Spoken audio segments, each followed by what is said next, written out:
नमस्कार। एक बार सभी बच्चे बताना क्या आवाज़ आ रही है कि नहीं आ रही है। तो आज का सेशन जो है काफ़ी इंपॉर्टेंट है। हम सीखेंगे उपकर और अधिभार क्या है, इसे इंग्लिश में क्या कहते हैं। इसको सेस बोलते हैं, ये जो है सेस है, और इसको सरचार्ज बोलते हैं। तो यहाँ पर हम ये सीखने वाले हैं what are cess and surcharge. तो ये सवाल है और इसको हम पढ़ने वाले हैं। पहले चलते हैं कि उपकर क्या होता है। देखिए, जो सेस होता है, सेस की जब हम बातचीत करेंगे तो आपने काफ़ी अच्छे तरीके से इसको समझने की कोशिश करनी है। सेस सेस एक प्रकार का टैक्स होता है जिसे सेंट्रल गवर्नमेंट लगाती है। फिर ध्यान से सुनना, आखिरकार सेस होता क्या है। जब आप सेस की बातचीत करें, एक मिनट के लिए रुकना।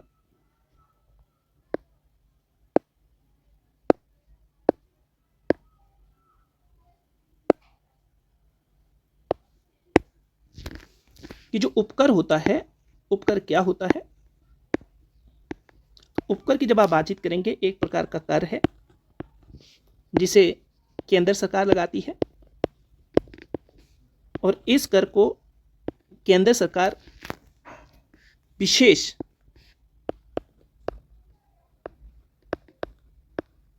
जो उत्पाद होते हैं या सेवाएं जो होती है उसके ऊपर लगाती है। तो यहां से जब आप इसको पढ़ रहे हैं कि उपकर क्या होता है, तो थोड़ा सा ध्यान दीजिएगा। उपकर के बारे में इन पॉइंट को नोट करिएगा। उपकर एक क्या है, कर है। दूसरी बात, इसे सेंटर गवर्नमेंट लगाती है। तीसरी बात, ये विशेष जो उत्पाद होते हैं या जो सेवा होती है उस पर ही लगाया जाता है। यह सवाल आपके लिए काफी इंपॉर्टेंट है। उपकर के बारे में दूसरा पॉइंट ये याद रखना है यहां से कि ये कर पर कर होता है। पहले से कर लगा होता है, उसके ऊपर कर लगता है, और इसको जो सरकार खर्च करती है, जिस क्षेत्र में इसको लगाया जाता है उसी के ऊपर खर्च किया जाता है। और ये विभाज्य पूल नहीं है। इसका मतलब ये राज्यों के साथ डिस्ट्रीब्यूट नहीं होता है, विभाज्य पूल में नहीं रखा गया, इसको विभाज्य पूल से बाहर रखा गया। काफी महत्वपूर्ण पार्ट है।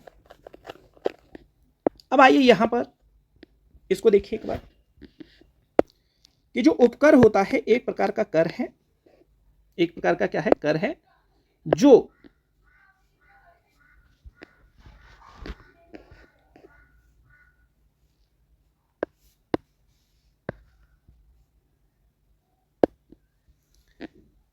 किसी विशिष्ट उद्देश्य के लिए लगाया जाता है, और विशेष जो उत्पाद और सेवाएं होती है उस पर लगाया जाता है, और जिस फील्ड या जिस उत्पाद के ऊपर लगाया जाता है उसी फील्ड में इसका खर्च किया जाता है। जैसे मान लो शिक्षा के क्षेत्र में लगाए तो शिक्षा पे खर्च होगा। ये बात आपको अच्छे से याद रखनी है। यहाँ पर एग्जाम्पल भी देके रखा है, जैसे शिक्षा के ऊपर कर लगा तो शिक्षा में ही खर्च होगा। अगर स्वच्छ के ऊपर ये कर लगाया गया है, उपकर जिसको बोलेंगे, तो फिर स्वच्छता के क्षेत्र या जो हेल्थ सेक्टर है उसी में इसका खर्च किया जाएगा। ईंधन उपकर अगर लगाया है तो उसी फील्ड में इसका खर्चा होगा। आई थिंक आप अच्छे समझ गए। संवैधानिक स्थिति क्या है।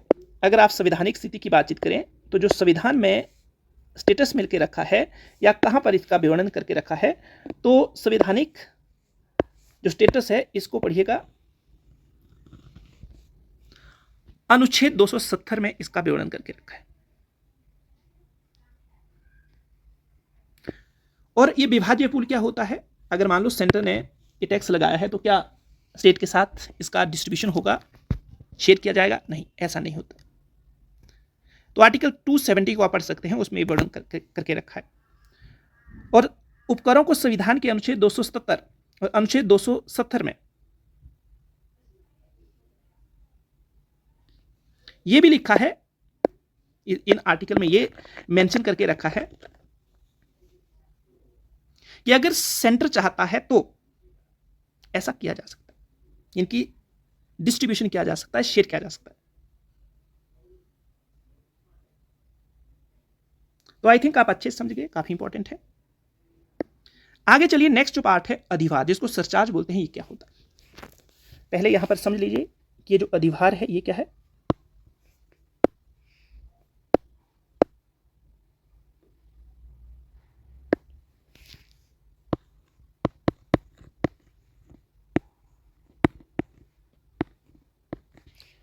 ये भी एक टैक्स है,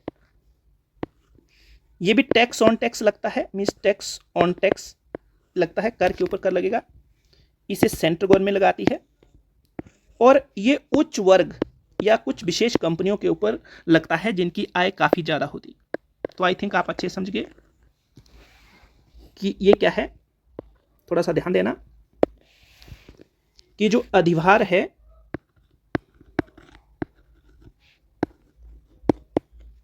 ये भी एक प्रकार का कर है, इसको भी सेंट्रल गवर्नमेंट लगाएगी। ये कुछ जो उच्च आय वाले व्यक्ति होते हैं या कंपनियां होती है उनके ऊपर ये लगता है और इसको अलग अलग क्षेत्र में खर्च किया जा सकता है। खर्च करने के जो क्षेत्र होते हैं, जैसे नंबर 1 पे आप जानेंगे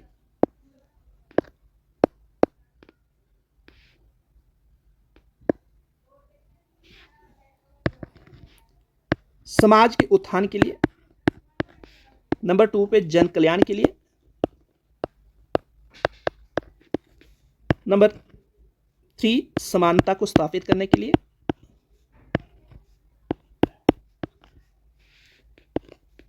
और अलग अलग क्षेत्रों में इसको खर्च किया जाता है। तो यहां पर अब इसको आप देखेंगे कि सरचार्ज क्या होता है। सरचार्ज की जब आप बातचीत करें तो कर के ऊपर कर लगता है, इसको नोट डाउन कीजिएगा। संविधान के अनुच्छेद 270 और 71 में इसकी चर्चा की गई है। किसके ऊपर लगाना है ये पूरी की पूरी बात मैंने आपको बता दी है। और इसका खर्चा कहां होता है, इसको खर्च कहां कहां किया जाएगा, मैंने बताया कि इस राशि को खर्च कहां कहां किया जाएगा।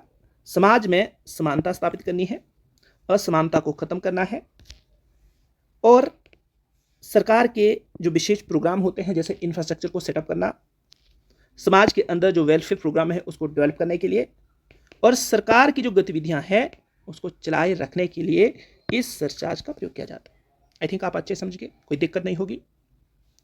फिर जब ये टैक्स इकट्ठा किया जाता है तो ये किस खाते में रखा जाता है, उस खाते का नंबर क्या है, या खाता धारक का नाम कैसा है या किस नाम से है वो, तो उसे बोलते हैं भारत की संचित निधि में वो सारा का सारा पैसा जाता है। चाहे वो सेस से आता है, चाहे वो कंसोलिडेटेड फंड ऑफ, ठीक बोल रहा हूं नहीं, हाँ ठीक, तो भारत की संचित निधि, ठीक है, ये कंसोलिडेटेड फंड ऑफ इंडिया में जाता है, चाहे वो सेस होगा चाहे सरचार्ज होगा। मुझे बताइए इस भारत की संचित निधि का जो विवरण है कॉन्स्टिट्यूशन के किस आर्टिकल में किया गया है, और उसका जो गार्डियन होता है, उसको जो प्रोटेक्ट करने वाला होता है, या वहां से पैसा निकालना है, उसमें पैसा डिपॉजिट करना है, ऐसा